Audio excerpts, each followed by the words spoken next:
My name is Chance. I'm 5'9", 120 pounds, blue eyes, whatever hair color I picked that week. And I moved to Tampa about 9 months ago from Las Vegas. I was born in Vegas, raised there. I work at the Stone Soup Company. I'm a manager there. I'm the only manager there. I'm 120 pounds. I'm 5'9". I eat like a fat kid. Vegas is a really awesome place to visit. It's a very hard city to live in. You've got the Strip, of course, where all of the hotels and everything else is. And then you've got all around Vegas, and nobody really ever sees around Vegas or thinks, anybody actually lives there. I've talked to people like on the internet in chat rooms and stuff, and I'm like, oh, I live in Las Vegas. And they're like, nobody lives in Las Vegas. And I'm like, who the fuck do you think manages all the casinos and does everything there? But it's a very hard city to live in because you've got so much temptation all the time, and the people are not very nice most of the time.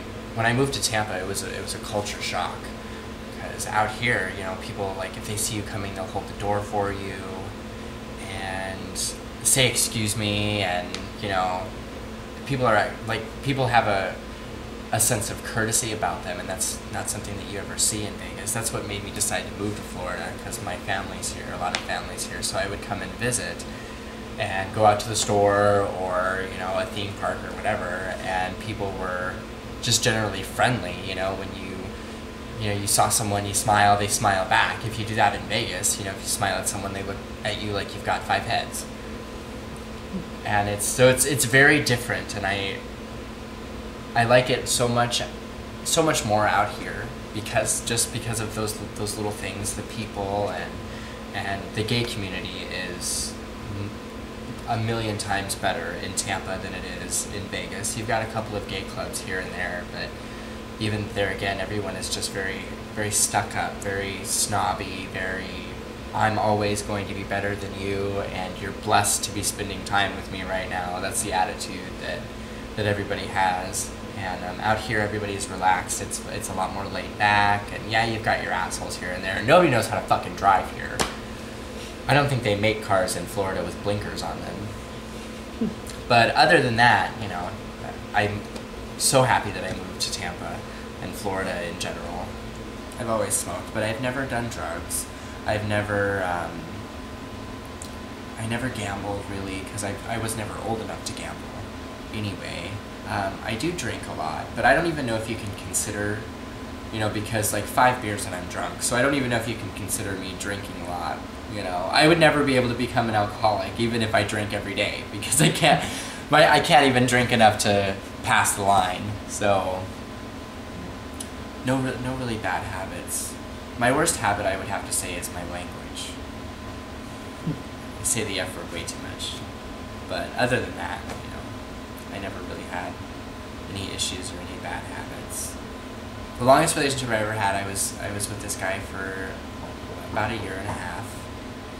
And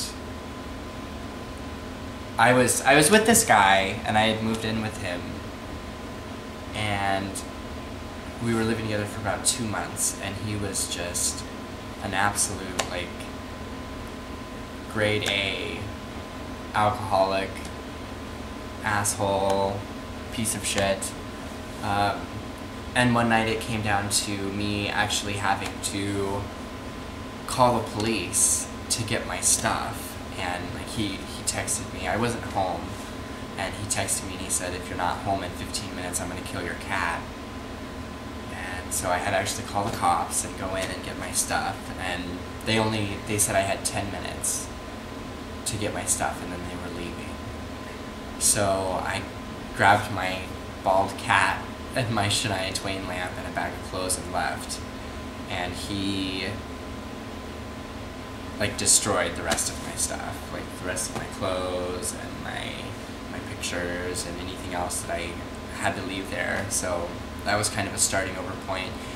The night that happened, I was like, okay, I'm just, I'm gonna go out, I'm gonna go shoot some pool, I'm just gonna hang out, I need a break. That was the most ridiculous thing I've ever been through in my life, and I just need a fucking beer.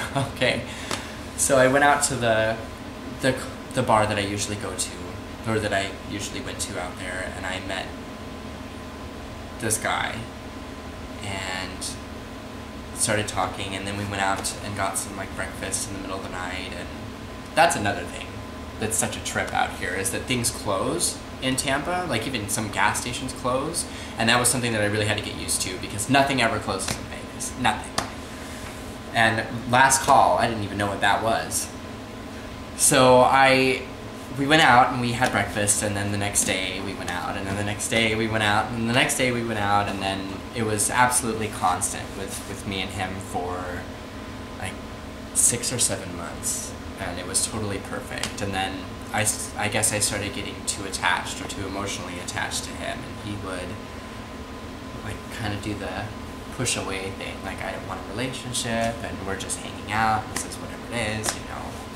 And so I finally like got tired of that, and I broke up with him, and we broke it off, and we didn't talk for a week, which was really hard, because after 3 months of being together every day and never having a problem, you know. So then like a week later, I haven't heard from him, and he calls me at like 3 o'clock in the morning, and he goes, I need to see you.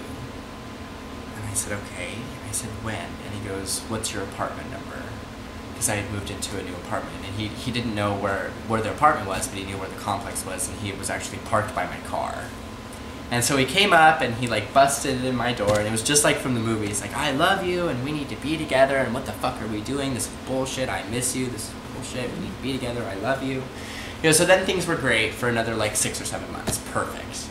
And then he started doing the kind of push away thing again, and I dealt with that for a long time. For another month I put up with that, and then I broke up again, and then we got back together a couple weeks later again, and then things were great for another like 4 or 5 months. They were perfect, no arguments, no fights, no nothing, together every day. And then doing that shit again. So I broke up with him, and then I didn't talk to him for like 5 months. We had like no contact at all, and I made the decision to move to Tampa.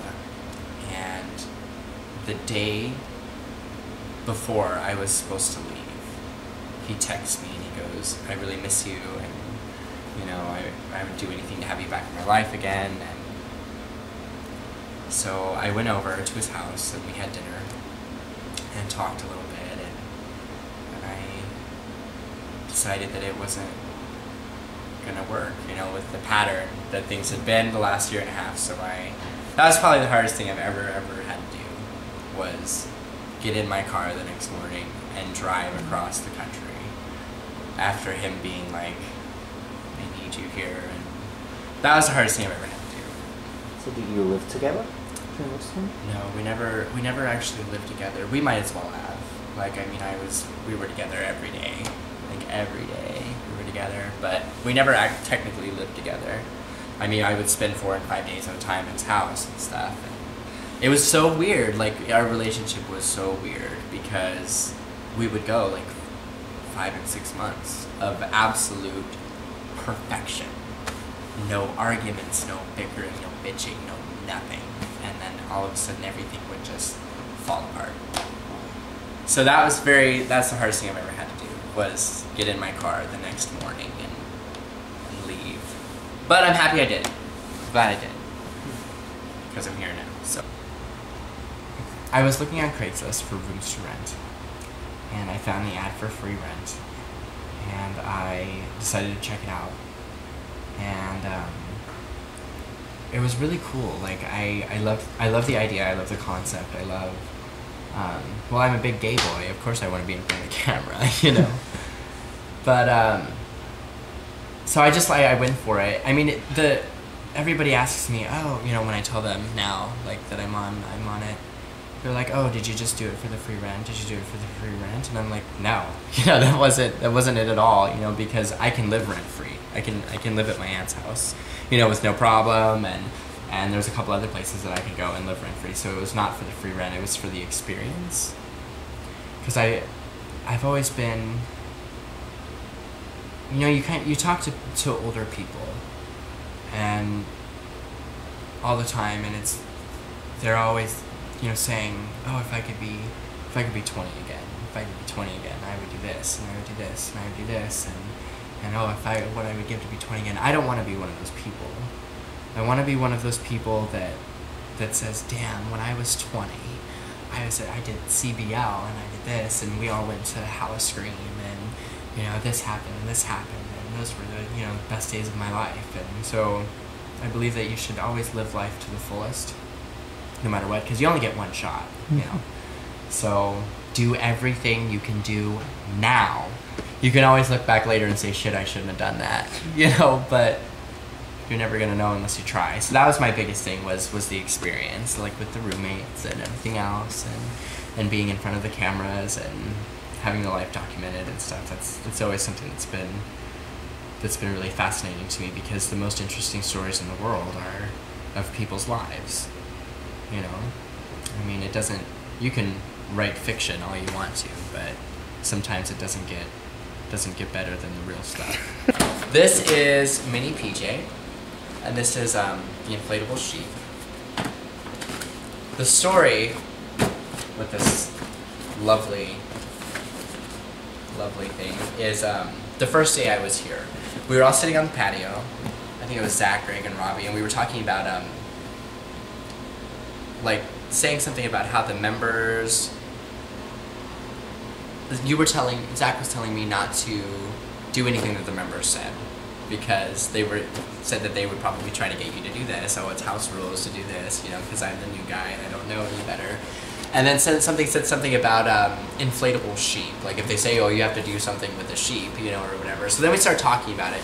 And when it really hit me that, holy shit, there are people watching me right now, is when I walked back inside and I saw on the screen that they were talking about that you could get inflatable sheep on eBay. And I was like, wow, okay, here we go. Welcome to CBL. So the next day, I'm at work, and there is a sex shop right across the street from my restaurant. And I walked over there because they had ordered food.